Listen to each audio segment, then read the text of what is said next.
Hello traders. तो देखिए आज हमने निफ्टी को सेल किया और हम लोग का जो सेल का प्राइस है वो है 18,339 पे। हमने निफ्टी को शॉर्ट किया और टाइमिंग है 9:55। तो करंटली देख लेते हैं हम लोग का क्या अभी प्रॉफिट लॉस चल रहा है। तो करंटली हम लोग का जो प्रॉफिट लॉस चल रहा है ट्रेडर्स वो 3000 के आसपास चल रहा। और हम लोग चार्ट पे चलते हैं, चार्ट पे चल के समझते हैं कि हम लोग ने क्यों आज यहाँ पे ट्रेड लिया। ओके, तो देखिए ट्रेडर्स, ये है निफ्टी के नवंबर का चार्ट। 1 मिनट का कैंडल लगा हुआ है और ये जो आपको ये लाइन दिख रही है इसको मैं दूसरे कलर से कर देता हूँ। ऐसा करता हूँ, येलो कर देता हूँ।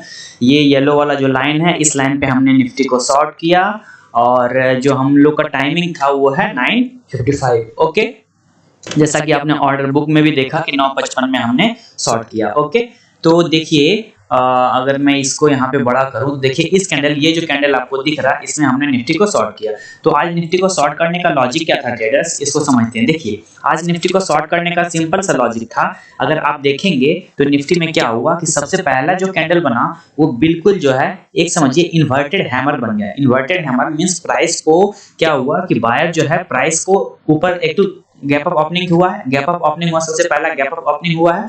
अगर आप देखें तो आज मार्केट में क्या गैप अप ओपनिंग हुआ है, कितना परसेंट का गैप अप ओपनिंग हुआ है ट्रेडर्स, अगर आप देखें तो 0.21% का गैप अप ओपनिंग हुआ था निफ्टी में। ओके, बट क्या हुआ कि सेलर जो है फर्स्ट मिनट में ही, पहले मिनट में ही पूरा प्रेशर के साथ प्राइस को नीचे लेके आया, प्राइस को दबा दिया और प्राइस को दबाने के बाद फिर देखिए प्राइस ऊपर जा ही नहीं रही थी, बिल्कुल एक ट्रेंड लाइन को फॉलो करके प्राइस बिल्कुल जो है उसी को ट्रेंड लाइन को फॉलो करते हुए नीचे आ रही थी। यहाँ पे कहीं ना कहीं थोड़ा सा एक ब्रेकआउट दिया प्राइस ऊपर जाने के लिए, बट हमने यहाँ पे इतना टाइम तक हमने इसलिए शॉर्ट नहीं किया निफ्टी को क्योंकि हो सकता मुझे लग रहा था कहीं ना कहीं अगर ब्रेकआउट दे, अगर ब्रेकआउट देने के बाद अगर प्राइस जो है फिर ऊपर चली जाती है तो हम लोग का स्टॉप लॉस हिट हो जाएगा। क्योंकि आजकल मार्केट बहुत साइडवेज में है, इस वजह से हमने यहाँ पे शॉर्ट नहीं किया। फिर क्या हुआ कि देखिए यहाँ पे ब्रेकआउट प्राइस ने यहाँ पे बिल्कुल इस ट्रेंड लाइन को ब्रेकआउट दिया, यहाँ से ब्रेक किया। ब्रेक करने के बाद मैंने सोचा हो सकता है सस्टेन करे, बट देखिए इतना टाइम में, बिल्कुल इतना टाइम में प्राइस सस्टेन नहीं किया इस ट्रेंड लाइन को, उसके बाद डायरेक्ट फॉल हो गया। और हमने देखिए कहाँ पे ट्रेड लिया है, इस कैंडल में, मींस ये वाला जो, इसको अगर मैं बढ़ा दूं तो देखिए यहाँ पे ब्रेकआउट, अगर मैं इसको बड़ा करूं ट्रेडर्स, अगर आप देखेंगे देखिए ये जो ट्रेंड लाइन जो है, सबसे पहले इस ट्रेंड लाइन को एक सेकंड में दिखा देता हूं। इसको फॉलो करते हुए मार्केट आ रही थी, मार्केट ने यहाँ ब्रेकआउट दिया इस ट्रेंड लाइन को। ब्रेकआउट देने के बाद देखिए यहाँ पे मार्केट सस्टेन करने की कोशिश की, बट मार्केट सस्टेन नहीं की। उसके बाद प्राइस जो है नीचे फॉल कर गई और जैसे ही प्राइस फिर से यहाँ पे फॉल की, उसके बाद हमने ये जो कैंडल है 955 जो कि मार्क किया हुआ, इसमें हमने प्राइस को शॉर्ट कर दिया, मार्केट को शॉर्ट कर दिया। उसके बाद जो है हम लोग ट्रेड को राइज कर रहे हैं। ओके, तो करंटली जो भी हम लोग का प्रॉफिट लॉस है वो मैंने दिखा दिया है। अगर अभी एक सेकेंड, अगर अभी बात कर लें तो प्राइस जो है काफी, समझिए कि अभी टॉप सॉरी लो पे, अपने इंट्राडे लो पे है प्राइस निफ्टी। ओके, अब यहाँ से जो है मार्केट जिस भी डायरेक्शन में मूव करेगी उसके अकॉर्डिंग जो है, अगर ऊपर जाने लगेगी तो हम लोग कुछ अपना प्रॉफिट लेके बुक करके निकल जाएंगे, और अगर नीचे प्राइस आती है तो फिर हम लोग अपना जो है और टारगेट बढ़ा के अपना टारगेट बुक करेंगे। एक्चुअली लगता है मुझे कि प्राइस चार्ट चल नहीं रही है, मैं इसको रिफ्रेश कर देता हूँ एक बार। ठीक है, मैंने रिफ्रेश कर दिया ट्रेडर्स, अगर आप देखें, और मैं यहाँ पे 1 मिनट का चार्ट भी लगाता हूँ। देखिए बिल्कुल अपने बॉटम पे ट्रेड कर रही है निफ्टी। ओके, अब यहाँ से अभी करंटली अगर हम लोग की प्रॉफिट और लॉस की बात करें तो देखिए हम लोग का वही 3031-3200 के आसपास हम लोग का प्रॉफिट चल रहा है।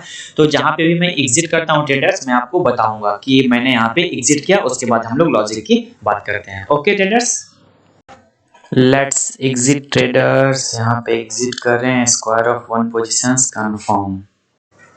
तो ट्रेडर्स ये देखिए कि हम लोग का यहाँ पे जो एंट्री पॉइंट था उसके बाद हम लोग ने एग्जिट कहाँ पे किया, तो एग्जिट जो है मैंने यहाँ मार्क करके रखा है 18,259 के आसपास, इस जोन में हम लोगों ने एग्जिट किया। यहाँ पे हम लोग एग्जिट किए, इसको मैं ग्रीन से कर देता हूँ। ओके, इसको हम ग्रीन से करते हैं। यहाँ पे हमने अपना टारगेट बुक किया। ओके, और देखिए फॉर्चुनेटली क्या हुआ कि जहां पे हम लोगों ने अपना टारगेट बुक किया, मार्केट वहीं से रिवर्स होकर डायरेक्ट ऊपर चली गई। खैर यहाँ पे कम से कम 154 से लेकर अगर आप देखें 215 के आसपास इसी प्राइस जोन के आसपास रही प्राइस, और आधा घंटा यहाँ पे रहने के बाद फिर प्राइस में देखिए एक बहुत बड़ा मोमेंटम आया, और मोमेंटम आने के बाद अगर आप बॉटम से देखेंगे तो ट्रेडर्स करीबन 100 पॉइंट का अपवर्ड मूवमेंट हो गया, बट हम लोगों ने यहीं पे अपना प्रॉफिट एग्जिट कर दिया। ओके, अपना प्रॉफिट बुक कर लिया। तो यहाँ पे हम लोग का बुक करने लॉजिक तो मैंने आपको बता दिया, ट्रेड कहाँ पे एग्जिट हुए वो भी मैंने आपको दिखा दिया। अब मैं ट्रेड एग्जिट होने का लॉजिक बताता हूँ।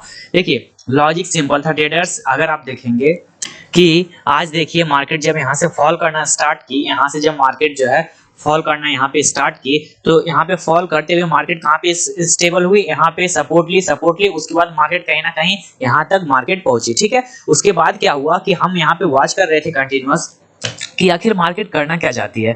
तो मैंने देखा कि ऊपर का ट्रेंड लाइन एक मार्केट जो है यहाँ पे, अगर मैं ट्रेंड लाइन ड्रॉ करूँ ट्रेडर्स यहाँ पे, तो देखिए ये ट्रेंड लाइन एक मार्केट फॉलो कर रही थी और फॉलो करने के बाद बिल्कुल देखिए हर एक जगह इसको मार्केट को रेजिस्टेंस फेस करना पड़ा। रेजिस्टेंस रेजिस्टेंस रेजिस्टेंस, 3 जगह फेस की रेजिस्टेंस। और अगर बॉटम ट्रेंड लाइन की बात करें तो देखिए ये ट्रेंड लाइन बॉटम का है, यहाँ पे बिल्कुल यहाँ पे सपोर्ट लिया। ऐसा नहीं कि सिर्फ रेजिस्टेंस ही फेस किया मार्केट ने, यहाँ सपोर्ट लिया, बट लास्ट में यहाँ पे सपोर्ट लिया बट उसको सस्टेन नहीं किया और फिर प्राइस का में फॉल आ गया। ओके, तो मेरा यहाँ पे यहीं पे निकलने का लॉजिक क्या था, तो देखिए ट्रेडर्स यहाँ पे मेरा निकलने का सिंपल सा लॉजिक था और वो लॉजिक ये था कि देखिए अगर इस जोन को प्रीवियस जो लो बनाया, डे का जो लो बनाया निफ्टी ने, अगर इसको ब्रेक करता है तो कहीं ना कहीं ये नीचे जाएगा। तो मेरा व्यू था कि और निफ्टी नीचे जाए। ठीक है, मैं यहाँ पे एग्जिट करने वाला नहीं था, लेकिन मैंने देखा क्या कि प्राइस यहाँ पे सस्टेन कर गई, मींस इसका जो लो बनाया तो यहाँ पे एक ट्रैपिंग हुई ट्रेडर्स की। जो